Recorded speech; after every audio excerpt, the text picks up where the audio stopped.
رب تبارک و تعالی نے ارشاد فرمایا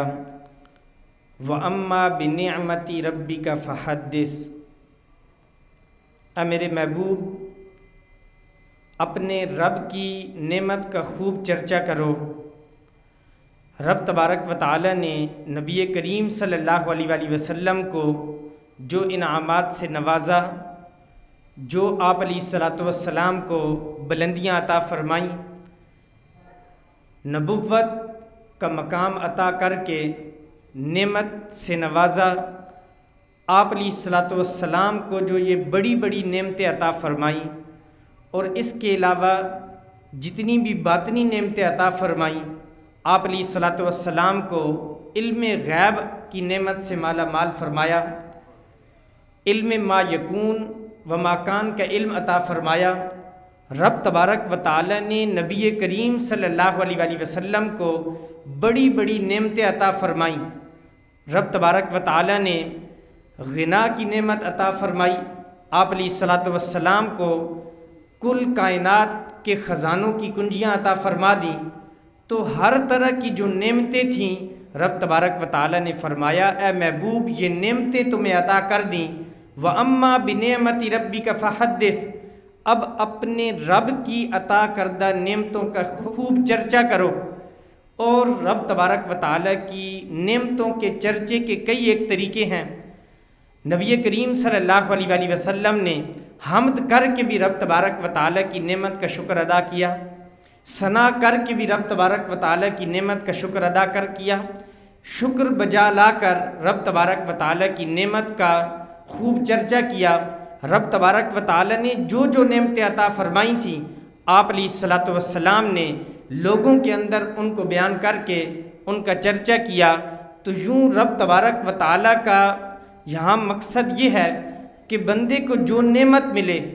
آپ علیہ الصلاۃ والسلام ہوں یا اس کے علاوہ کوئی بھی میرا بندہ ہو، تو وہ میری عطا کردہ نعمت کا شکر ادا کرے، میری عطا کردہ نعمت کا خوب چرچا کرے۔ تو نبی کریم صلی اللہ علیہ وآلہ وسلم نے اس کا چرچا کیا۔ تو یہاں یہ جو آیت کریمہ ہے آپ علیہ الصلاۃ والسلام کے ساتھ تو بالخصوص خطاب ہے، لیکن اس سے مراد رب تبارک و تعالیٰ کا ہر بندہ ہے۔ رب تبارک و تعالیٰ نے بندوں کو اپنی نعمتوں سے نوازا۔ اب بندے کو چاہیے کہ جب رب تبارک و تعالیٰ نے اتنی نعمتیں عطا فرمائیں، ہر شخص پر رب تبارک و تعالیٰ کی اتنی نعمتیں ہیں کہ بندہ ان کو شمار نہیں کر سکتا۔ رب تبارک و تعالیٰ نے خود ارشاد فرمایا وَإِن تَعُدُّوا نِعْمَةَ اللَّهِ لَا تُحْصُوهَا، اے بندو اگر تم اللہ کی نعمتوں کو شمار کرنا چاہو، اگر تم گننا چاہو تو تم ان کو شمار نہیں کر سکتے۔ ہم بچپن سے لے کر نوجوانی تک، نوجوانی سے لے کر بڑھاپے تک اگر رب تبارک و تعالیٰ کی ان نعمتوں کو شمار کریں، بلکہ مرنے کے بعد بھی جو بندے پر رب تبارک و تعالیٰ کے انعام و اکرامات ہیں اگر ان کو شمار کیا جائے تو ان کو شمار نہیں کر سکتے۔ جب بچہ پیدا ہوتا ہے اسے رب تبارک و تعالیٰ ایک نعمت سے نوازتا ہے، اس کو رب تبارک و تعالیٰ رونے کی نعمت عطا فرماتا ہے۔ جب پیدا ہوتا ہے اس کے ٹانگوں کے اندر چلنے کا طریقہ نہیں ہے، چلنے کی طاقت نہیں ہے، زبان ہے لیکن بول نہیں سکتا، بھوک لگتی ہے کھانا مانگ نہیں سکتا، پیاس لگتی ہے وہ مانگ نہیں سکتا، اس کے پاس کچھ بھی نہیں ہے، لیکن رب تبارک و تعالیٰ نے اسے بھی ایک بڑی نعمت عطا فرمائی، رونے کی نعمت۔ جب بچہ روتا ہے اسے بھوک لگتی ہے وہ روتا ہے، والدین سمجھ جاتے ہیں، اسے نیند آتی ہے وہ روتا ہے، والدین اس کو سلا دیتے ہیں،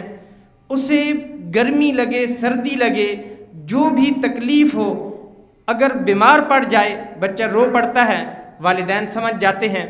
تو بچے کی جتنی بھی ضروریات ہیں رب تبارک و تعالیٰ پورا فرما رہا ہے، رب تبارک و تعالیٰ نے اس کی ہر ضرورت کو پورا فرمایا۔ تو یہاں صوفیاء نے ایک بڑا پیارا نکتہ لکھا، فرمایا کہ بچہ اس کے پاس کوئی طاقت نہیں ہے، وہ بول نہیں سکتا، وہ چل نہیں سکتا، وہ خود کھا پی نہیں سکتا، لیکن رب تبارک و تعالیٰ اس کی ضروریات کو پورا فرماتا ہے، اس لیے کہ وہ روتا ہے۔ تو بندہ جب بڑا ہو جاتا ہے، بالغ ہو گیا، بڑا ہو گیا، کیونکہ اس نے رونا چھوڑ دیا، رب تبارک و تعالی نے اس کی ضروریات کو پورا کرنا چھوڑ دیا۔ اس کے جو معاملات ہیں وہ بگڑ جاتے ہیں، وہ اٹک جاتے ہیں، لیکن جو بچہ تھا اس وقت تو اس کے معاملات بگڑ نہیں رہے تھے، اس کی ضروریات بالکل اس کی چاہت کے مطابق پوری ہو رہی تھیں۔ تو فرمایا کہ تم نے رونا چھوڑ دیا، رب تبارک و تعالی نے تمہارے کاموں کو سلجھانا چھوڑ دیا، اس کے اندر رکاوٹ اس لیے آئی۔ اچھا، جب بچہ بڑا ہو جاتا ہے، جوان ہو جاتا ہے، رب تبارک و تعالی اسے علم کی نعمت عطا فرماتا ہے، رب تبارک و تعالی اس کو طرح طرح کی نعمتیں عطا فرماتا ہے۔ اب رب تبارک و تعالی کی اتنی نعمتیں ہیں، اگر ہماری ٹانگوں میں چلنے کی قوت نہ ہو تو ہم معذور ہو جاتے ہیں، بولنے کا طریقہ نہ آئے تو گونگا ہو، دیکھنا اگر اس کے بس کے اندر نہ ہو وہ نابینا ہو جاتا ہے، اس کی اولاد نہ ہو وہ لاولد کہلاتا ہے، اگر وہ مریض ہو جائے تو وہ بیمار کہلاتا ہے۔ طرح طرح کی رب تبارک و تعالی نے نعمتیں دیں، ٹانگیں دیں، چلنے کا سلیقہ سکھایا، قوت گویائی عطا فرمائی کہ ہم گونگے نہیں ہیں۔ رب تبارک و تعالی نے سماعت کی نعمت عطا فرمائی، اگر رب تبارک و تعالی یہ نعمت عطا نہ فرماتا تو ہم بہرے ہوتے۔ رب تبارک و تعالی نے طرح طرح کی نعمتیں عطا فرمائیں۔ اب ان نعمتوں کے عطا فرمانے کے باوجود اگر کوئی شخص رب تبارک و تعالی کی نعمت کا شکر ادا نہ کرے، نعمت کا چرچا نہ کرے، نعمت کے مقابلے میں رب تبارک و تعالی کے حقوق اور رب تبارک و تعالی کے احکام کو پامال کرے، رب تبارک و تعالی کے حدود کو کراس کرے، تو پھر رب تبارک و تعالی اس کے معاملات کو کیسے سلجھائے گا؟ رب تبارک و تعالی نے اتنی نعمتیں عطا فرمائیں۔ اب اتنی نعمتیں عطا فرمانے کے بعد رب تبارک و تعالی نے ہمیں یہ جو 5-6 فٹ کا جسم دیا ہے، رب تبارک و تعالی نے یہ عاریتاً دیا ہے، یہ رب تبارک و تعالی کی امانت ہے، رب تبارک و تعالی کی طرف لوٹ کر جائے گی۔ اگر کوئی شخص ان نعمتوں کا شکر ادا نہیں کرے گا تو پھر وہ ناکام و نامراد ہوگا۔ اس کی مثال یوں سمجھیں کہ میرا گھر تھا اور میں اس کا مالک تھا، میں نے اپنا گھر اس کو کرائے پہ دے دیا، لیکن اگر کرائے دار اس گھر کو صحیح طریقے سے نہیں رکھتا، اس کی دیکھ بھال نہیں رکھتا، اس کے اندر وہ نقصان کرتا ہے، تو مالک مکان کیا کرے گا؟ مالک مکان کہے گا کہ یہ گھر میرا تھا، میں نے تمہیں کرائے پر دیا تھا، کچھ عرصے کے لیے تمہیں اس کا اختیار تھا، لیکن تو نے اچھے طریقے سے اس کی دیکھ بھال نہیں کی، لہٰذا تو یہاں نہیں رہ سکتا۔ وہ اپنا گھر واپس لے لیتا ہے۔ اگر کوئی خرابی کریں گے، توڑ پھوڑ کریں گے، تو مالک مکان یہی کہے گا کہ دیکھو یہ میرا گھر ہے، تمہیں جو میں نے کہا تھا، تم نے اس کے مطابق جو طے ہوا تھا اس کے اندر تم رہ نہیں سکے، لہٰذا میں اس کا مالک ہوں، کچھ عرصے کے لیے تمہیں اختیار تھا لیکن مجھے واپس کر دو۔ بالکل اسی طرح رب تبارک و تعالی نے ہمیں یہ جسم دیا ہے، ہمیں یہ نعمت عطا فرمائی ہے، اس پر تھوڑے سے عرصے کے لیے ہمارے اختیارات ہیں، ہم اس کے اندر تصرفات کر سکتے ہیں، ہم اس جسم سے اچھے اعمال بھی کر سکتے ہیں، اس جسم سے برے کام بھی کر سکتے ہیں۔ رب تبارک و تعالی نے اختیار دیا، لیکن جب بندہ ان اختیارات کو غلط طریقے سے استعمال کرتا ہے، رب تبارک و تعالی اس نعمت کو چھیننا شروع کر دیتا ہے۔ پھر وہ شخص سمجھ جائے کہ جب پہلے میں دیکھتا تھا تو دور دراز سے مجھے ایک شخص صحیح نظر آ جاتا تھا، آج قریب سے بھی مجھے صحیح نظر نہیں آیا، تو پتہ چلا کہ یہ نعمت اب چھننا شروع ہو گئی۔ دانت میرے پورے تھے، اگر دانت گرنا شروع ہو گیا، انسان سمجھ جائے کہ یہ نعمت چھینی جا رہی ہے، اب کمی کی طرف ہے۔ اگر پہلے قریب سے سن لیتا تھا، دور سے سن لیتا تھا، لیکن اب قریب سے بھی صحیح سنائی نہیں دے رہا، تو سمجھ جائے رب تبارک و تعالی نے اس نعمت کو چھیننا شروع کر دیا۔ تو یوں ہی رب تبارک و تعالی کی بتدریج نعمتیں کمی کی طرف آ جاتی ہیں، پھر انسان کی رب تبارک و تعالی پوری کی پوری جو رب تبارک و تعالی نے انسان کو نعمت عطا فرمائی وہ حیات کی نعمت ہے، رب تبارک و تعالی حیات کی نعمت کو چھین کر موت عطا فرما دیتا ہے۔ اب چونکہ رب تبارک و تعالی نے نعمتیں عطا فرمائی تھیں، ان کا تقاضا تو یہ تھا کہ نعمت کا شکر ادا کیا جائے، شکریہ بجا لایا جائے، رب تبارک و تعالی کی حمد کر کے، رب تبارک و تعالی کی ثنا کر کے، رب تبارک و تعالی کا شکر بجا لا کر، اس کے احکام کو ادا کر کے، عبادات کو بجا لا کر، حقوق عباد کو ادا کر کے اس کا شکریہ ادا کیا جائے، ہونا تو یہ چاہیے، لیکن دستور یہ ہے کہ رب تبارک و تعالیٰ نے ہمیں جو نفس عطا کیا، یہ نفس بھی 3 طرح کا ہے، جس کو صوفیاء نے نفس امارہ، نفس لوامہ اور نفس مطمئنہ، ان 3 کے اندر تقسیم کر دیا، کیونکہ انسانی فطرت ہے، یہ فرشتہ نہیں ہے، اس کے پاس چراغ عقل بھی ہے اور اس کے پاس خواہشانی نفس بھی ہے، یہ بالکل چوپایوں کی طرح نہیں ہے کہ بالکل صرف اور صرف اس کے پاس خواہشات نفسانیہ ہوں، یہ فرشتوں کی طرح بھی نہیں ہے کہ صرف اس کے پاس جو وہ نور ہو، چراغ عقل ہو۔ تو اس لیے اس نفس کو جو رب تبارک و تعالیٰ نے اختیار دیا تھا، اس نے نعمت کا شکریہ ادا نہیں کیا۔ اب وہ نفس کہ جس کو نفس امارہ کہتے ہیں، صوفیاء فرماتے ہیں نفس امارہ یہ ہے کہ وہ گناہ کرے لیکن اس کے سر پر جوں ہے وہ بھی نہ رینگے، یعنی وہ گناہ کرے لیکن اس کو اس گناہ کا احساس نہ ہو، وہ گناہ کرے لیکن اس کو یہ پتہ نہ چلے کہ میں نے گناہ کیا ہے یا نہیں، میں نے رب تبارک و تعالیٰ کے حکم کو توڑا ہے یا نہیں،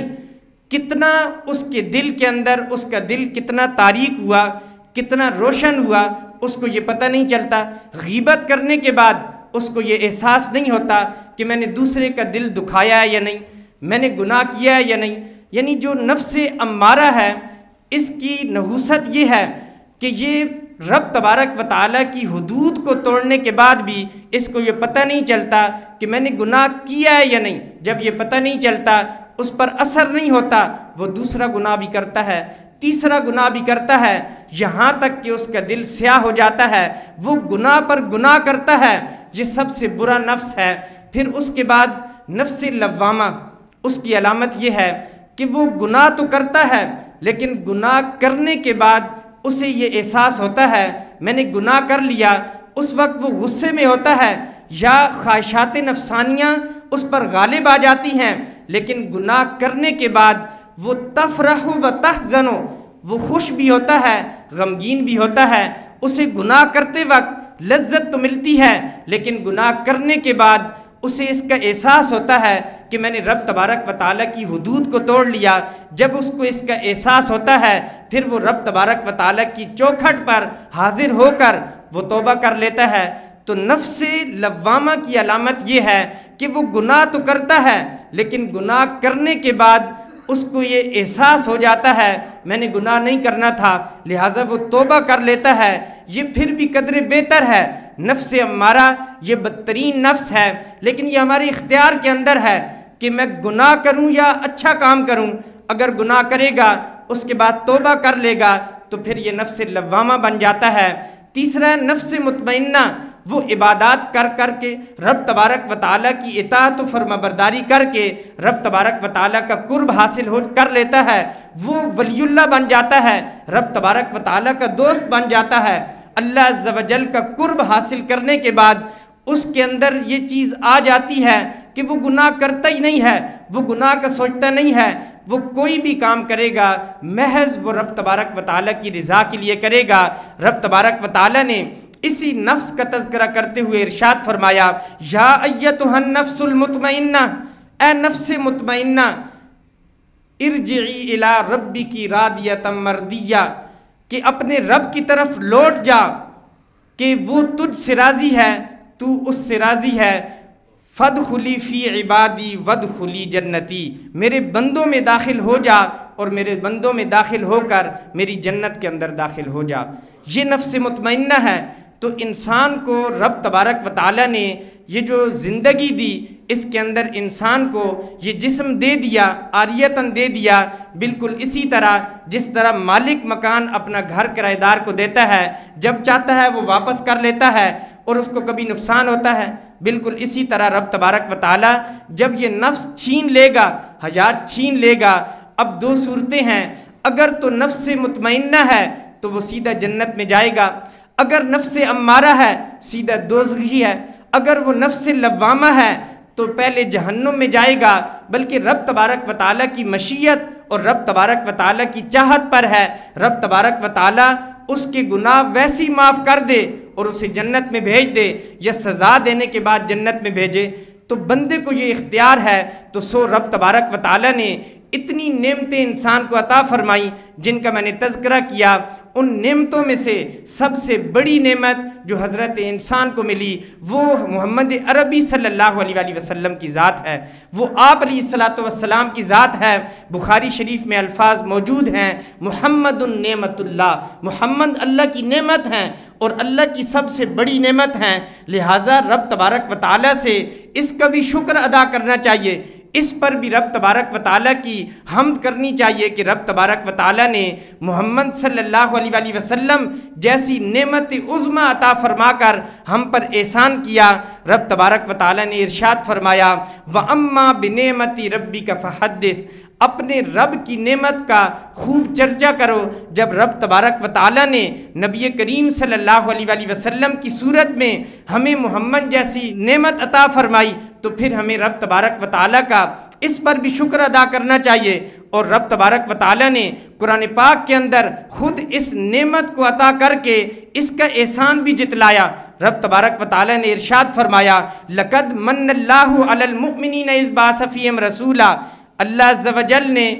لوگوں پر انہی میں سے ایک رسول بھیج کر احسان فرمایا۔ یہ رب تبارک و تعالیٰ کا احسان ہے، اور رب تبارک و تعالیٰ کا جب احسان ہے اور اس نعمت پر احسان فرمایا جو نبی کریم صلی اللہ علیہ وآلہ وسلم جیسی ہے، تو پھر جب اس نعمت کا تذکرہ آئے تو پھر درود پڑھ لینا چاہیے۔ جب نبی کریم صلی اللہ علیہ وآلہ وسلم کا نام مبارک آئے، انگوٹھے چومنا یہ بھی رب تبارک و تعالیٰ کی نعمت کا شکر بجا لانا ہے۔ محمد عربی صلی اللہ علیہ وآلہ وسلم پر درود پڑھنا یہ بھی رب تبارک و تعالیٰ کی نعمت کا شکر ادا کرنا ہے۔ جب محفل میلاد مصطفیٰ صلی اللہ علیہ وآلہ وسلم کا انعقاد ہو، اس کے اندر شرکت کر کے آپ علیہ الصلوۃ والسلام کی حمد و ثنا بیان کرنا اور اس کو سننا یہ بھی رب تبارک و تعالیٰ کی ہم پر بڑی نعمت ہے۔ اور پھر وہ دن کہ جس دن آپ علیہ الصلوۃ والسلام دنیا پر تشریف لائے، یوم ولادت مصطفیٰ، یہ بھی ہمارے لیے بہت بڑی نعمت ہے،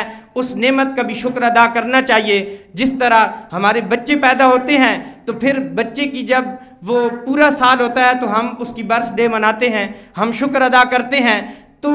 ہر طرح سے رب تبارک و تعالیٰ کی نعمت کا شکر ادا کرنا جائز ہے۔ ہاں البتہ اس کے اندر شریعت کی حدود کا لحاظ رکھا جائے۔ اگر شریعت کی حدود کو توڑیں گے تو پھر وہ جو سالگرہ یا اس پر جو کلام آپ سن رہے ہوتے ہیں کہ لوگ سالگرہ مناتے ہیں، علماء کہتے ہیں یہ تو شریعت نے منع کیا، وہ سالگرہ منانے کو منع نہیں کر رہے ہوتے، بلکہ جو ہمارا انداز ہے، جو ہم شریعت کی حدود کو توڑ رہے ہوتے ہیں اس کو وہ منع کرتے ہیں۔ تو نبی کریم صلی اللہ علیہ وآلہ وسلم سب سے بڑی نعمت ہیں۔ رب تبارک و تعالیٰ نے آپ علیہ الصلوۃ والسلام کو بھی یہ حکم ارشاد فرمایا وَأَمَّا بِنِعْمَتِ رَبِّكَ فَحَدِّثْ، اپنے رب کی نعمت کا خوب چرچا کرو۔ یہی حکم ہمارے لیے بھی ہے کہ رب تبارک و تعالیٰ کی طرف سے جو بھی نعمت آ جائے اس کا چرچا کریں۔ لیکن آج مسئلہ یہ ہے کہ ہم رب تبارک و تعالیٰ کی عطا کردہ نعمت کا چرچا تو کرتے ہیں، لیکن اسی وقت ہم رب تبارک و تعالیٰ کی نافرمانی میں مصروف ہو جاتے ہیں، اسی وقت ہم گانے باجے لگا کر شریعت کی حدود کو پھلانگ کر ہم رب تبارک و تعالیٰ کی نافرمانی کر لیتے ہیں۔ وہ نعمت کا شکر ادا کرنا وہ تو ایک مستحب امر تھا، ہم ایک مستحب امر کی طرف نکلے تھے لیکن ایک گناہ کے کام کے اندر پڑ گئے۔ اس لیے ہمیں چاہیے کہ شریعت نے جو طریقہ بتایا بالکل اسی طرح رب تبارک و تعالیٰ کی نعمتوں کا شکر ادا کریں، اس سے بالکل منع نہیں ہے۔ تو رب تبارک و تعالیٰ نے سورہ والضحیٰ، آپ شروع سے لے کر چلیں، جو میرا درس قرآن چل رہا تھا، سورہ والضحیٰ کے اندر رب تبارک و تعالیٰ نے نبی کریم صلی اللہ علیہ وآلہ وسلم کو جو کافروں نے دل آزاری کی تھی، دل شکنی کی تھی، رب تبارک و تعالیٰ نے آپ علیہ الصلوۃ والسلام کو تسلی دیتے ہوئے مختلف آپ علیہ الصلوۃ والسلام کے مراتب اور منازل اور شانوں کو بیان کیا۔ پھر شانوں کو بیان کرتے کرتے رب تبارک و تعالیٰ نے جو نعمتیں عطا فرمائیں، غنا کی دولت عطا فرمائی، اس کا بھی تذکرہ کیا۔ اس کے بعد جو نعمتیں عطا فرمائیں، جو مال و دولت عطا فرمایا، اس کے مصارف کو بیان کرنے کے بعد آخر میں فرمایا کہ بات اس پر ختم ہو جاتی ہے کہ اے محبوب، یہ کفار تمہاری دل آزاری کرتے ہیں، وہی کے چند دن منقطع ہونے کی وجہ سے وہ طرح طرح کی باتیں کرتے ہیں، ہم نے تو آپ کو ساری نعمتیں عطا کر دیں، لہٰذا جو نعمتیں عطا کر دیں وَأَمَّا بِنِعْمَتِ رَبِّكَ فَحَدِّثْ، اے محبوب تم ہماری عطا کردہ نعمتوں کا اب خوب چرچا کرو۔ اس لیے ہم سب کو ہمارے لیے جو سب سے بڑی نعمت ہے وہ نبی کریم صلی اللہ علیہ وآلہ وسلم کی ذات ہے۔ دیگر نعمتوں کا چرچا کرنے کے ساتھ ساتھ نبی کریم صلی اللہ علیہ وآلہ وسلم جیسی نعمت کا بھی خوب کرنا چاہیے۔ اللہ عز و جل توفیق عمل عطا فرمائے، آمین بجاہ نبی الامین صلی اللہ علیہ وسلم۔